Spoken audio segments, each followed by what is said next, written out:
आपको धन्यवाद देना चाहती हूँ।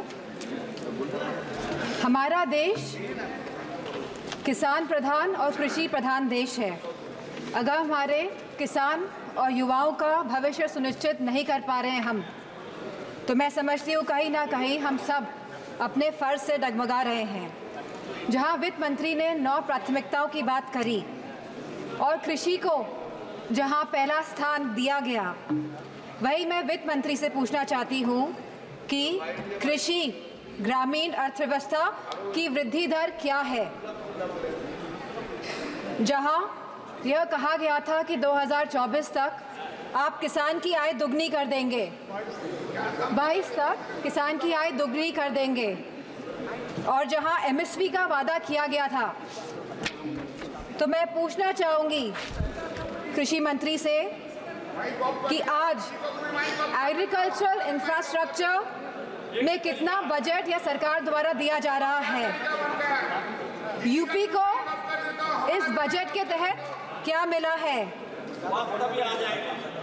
क्या एक भी मंडी पिछले 10 सालों में उत्तर प्रदेश में बनी है। और अगर किसान की ज़रूरतमंद जैसी चीज़ों पर क्या यह सरकार ने कोई भी जीएसटी माफ़ करी है, या खाद में सब्सिडी देने में सरकार कायम रह पाई है।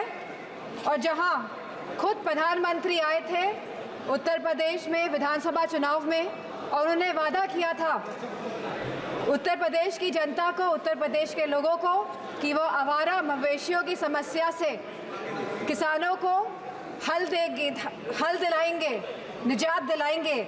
तो क्या इस आवारा पशुओं की जो समस्या है, जिसकी वजह से आज हमारा देश चौकीदार बन गया है, रात भर सो नहीं पा रहा है, तो क्या कोई प्रावधान बजट में रखा गया है इस समस्या को लेके। इसी के साथ जहां किसान आंदोलन में लगभग 700 किसानों ने अपनी जान गंवाई, जहां उत्तर प्रदेश में भी लखीमपुर खीरी में जहां किसानों को रौंदा गया मंत्री जी के बेटों द्वारा, हम पूछना चाहते हैं इस सरकार से कि जहां जो 2014 से 22 तक लगभग 1 लाख किसानों ने आत्महत्या की है, तो हम वित्त मंत्री से पूछना चाहते हैं कि प्रधानमंत्री फसल बीमा योजना के तहत कुल किसान लाभ कितना मिला है, और कहीं इसमें गिरावट आई है तो कितनी गिरावट आई है।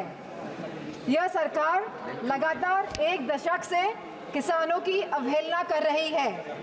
गांव की अर्थव्यवस्था पूरी तरह चरमरा गई है, और इसकी एक बड़ी वजह महंगाई है। और जहां मनरेगा में इस सरकार ने 89,000 करोड़ का बजट दिया है, तो हमारी मांग है कि कम से कम 100 दिन की वेजेस मनरेगा के तहत लोगों को सुनिश्चित करी जाए, और लगभग 20% मनरेगा का बजट बढ़ाया जाए। इसी के साथ शिक्षा बजट में भी लगातार हमारा घट रहा है, जहां यह केवल आज 2.5% है of the total budget spending allocation, और जहां यूनेस्को ने ये बेंचमार्क दिया है कि लगभग यह 4 से 6% तक होना चाहिए, वही यूजीसी के फंड्स लगातार घटाए जा रहे हैं, और इसको लगभग इस बार 7 से 61% घटा दिया गया है। जहां हम बात करते हैं सस्ती और अच्छी शिक्षा की, वहीं यह सरकार लगातार शिक्षा बजट जो कम कर रही है, तो मैं समझती हूँ इनकी नीयत कहीं साफ नहीं है, मंशा कहीं सही नहीं है हमारे देश के युवाओं के और स्टूडेंट्स के प्रति। वहीं आज हमारे देश का युवा निराश है, जहां निराशा संभव को भी असंभव बना देती है। तो मैं समझती हूँ जो वादे किए गए थे, जो रोजगार को लेके, सरकार पूरी तरह इसमें विफल रही है, और लगातार बेरोजगारी दर बढ़ रहा है। जहां आज यह बेरोजगारी दर 9.2% है, और जहां महिलाओं का बेरोजगारी दर 18.5% है। तो मैं समझती हूँ लगातार युवाओं का मनोबल गिराने का काम इस सरकार ने किया है, और अग्निवीर जैसी योजना ला के इस सरकार ने नौजवानों का, युवाओं का, इस देश की प्रतिष्ठा का, सम्मान गिराने का काम किया है। जो सरकार सोशल जस्टिस की बात करती है, लेकिन आज भी यह सरकार जातिगत जनगणना से अपना मुंह मोड़ रही है, जहां अनुसूचित जाति जनजाति पर होने वाले अपराध लगातार बढ़ रहे हैं और उत्तर प्रदेश में यह अपराध नंबर 1 पे है। और साथ ही महिलाओं के साथ जघन्य अपराध लगातार बढ़ रहे हैं। उत्तर प्रदेश आज इसमें भी टॉप लिस्ट पर है। तो मैं पूछना चाहती हूँ कि महिलाओं को सुरक्षा को लेकर यह सरकार क्या कर रही है। और जहाँ उत्तर प्रदेश में समाजवादी पार्टी की सरकार ने 1090 जैसी सेवाएं चलाकर हमने अपनी माताओं, बहनों, बेटियों को सम्मान दिलाने का, उनका हक दिलाने का काम किया था, तो इस बजट में क्या प्रावधान रखा गया है महिलाओं की सुरक्षा को लेकर। वहीं आज अगर स्वास्थ्य की बात करें तो लगभग 1.9% ऑफ GDP आज का खर्चा ये बजट दे रही है स्वास्थ्य के लिए। स्पीकर महोदय, there is no focus agenda for the healthcare of the country. Irrespective of the fact we are speaking about India being the 1st largest economy and moving towards the 3rd largest economy. And if we see the fast growing population of the country, so 1.9% of the budget is very less for the health services of the country. Sir, decision to exempt 3 cancer drugs is a welcome move by the finance minister, but it is a very small step in the right direction.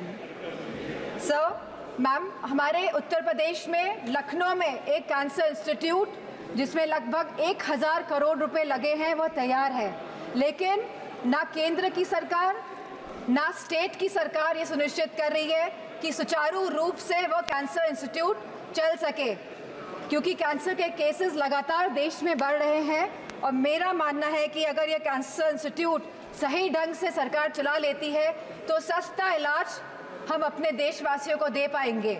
Very good suggestion. Very good suggestion. Ma'am, there is a massive gap between the demand and supply in the healthcare center, in the healthcare infrastructure. The doctors, the nurses, the technicians, इन सब की बहुत भारी कमी है। और जो बड़े बड़े वादे कर रहे हैं और जो बड़ी बड़ी बातें कर रहे हैं कि हमने बहुत बड़े बड़े एम्स बना लिए हैं, मेडिकल कॉलेजेस बना लिए हैं, लेकिन 100% तरीके से कोई भी मेडिकल कॉलेज या एम्स सुचारू रूप से प्रदेश में नहीं चल पा रहे हैं, क्योंकि भारी डॉक्टर्स की कमी है, नर्सेस की कमी है, टेक्नीशियंस की कमी है। इसी के साथ जो टीचिंग फैकल्टी में भी भारी टीचर्स की कमी है। सर, जो सरकार कुपोषण के बारे में बात कर रही थी, जो भारत को अनीमिया मुक्त बनाने के बारे में बात कर रही थी, तो मैं उनसे कहना चाहूँगी कि आप सभी अपने वादों में विफल हुए हैं। आपने जो वादे करे थे लोगों को, आपने सारे वादे जनता के साथ वो वादों को तोड़ने का काम किया है। सर, जहाँ आप GDP की बात करते हैं, जहाँ आप 3rd इकोनॉमी की बात करते हैं कि हमारा देश 3री बड़ी इकोनॉमी बनने जा रहा है, लेकिन वही हमें बात करनी है पर कैपिटा इनकम की, स्टैंडर्ड ऑफ लिविंग की बात करनी है, हमको महंगाई बांधने की बात करनी है, हमको इलाज मुफ्त और सस्ता दिलाने की बात करनी है। और जो कैपिटल एक्सपेंडिचर की आप बात कर रहे हैं, तो मैं समझती हूँ इसमें भी समय सीमा तय होनी चाहिए कि इंफ्रास्ट्रक्चर के जो भी प्रोजेक्ट्स बन रहे हैं उनकी समय सीमा निर्धारित हो, क्योंकि यह टैक्स का मनी है, ये जनता का पैसा है। धन्यवाद माननीय सदस्य। Ma'am, 2 minutes I will take ma'am. यह जनता का पैसा है और इसे सही ढंग से इस्तेमाल करने के लिए हम सब प्रतिबद्ध हैं। मैम, इसी के साथ मैं कहना चाहूँगी कि reformative and revolutionary changes can come in the country even after 11 years, but the dedication and concentration is required from the government. Nothing can alter the past, but responsible behavior by the government. And I'm not playing a blame game here. I'm saying a responsible behavior is the behavior in which we are responding to the present situation. And if the government plays a responsible behavior, then formative changes can come in the country. Thank you, Speaker. Ma'am.